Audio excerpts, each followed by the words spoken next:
If you're craving cheesecake but don't want to make an entire cake, these small batch cups are an easy shortcut.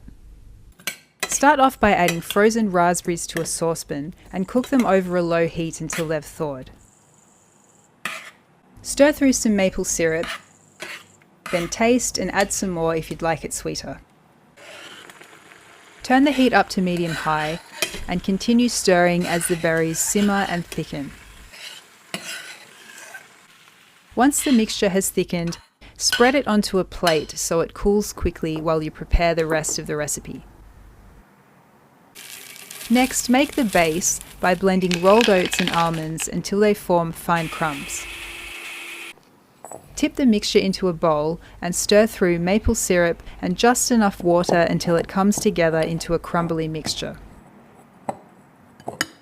For the cheesecake layer, add room temperature cream cheese, maple syrup and vanilla into a bowl and mix until smooth.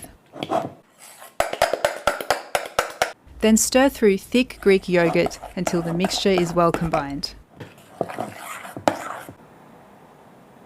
To assemble the cheesecake cups, divide the base between 4 glasses and gently level it with the back of a spoon. Layer over the cheesecake mixture, reserving a small amount for the end, then spoon over the cooled berry compote. Finish with dollops of the remaining cheesecake mixture, then sprinkle over some chopped almonds. And that's it. No-bake cheesecake cups with a homemade berry compote. Thanks for watching and enjoy.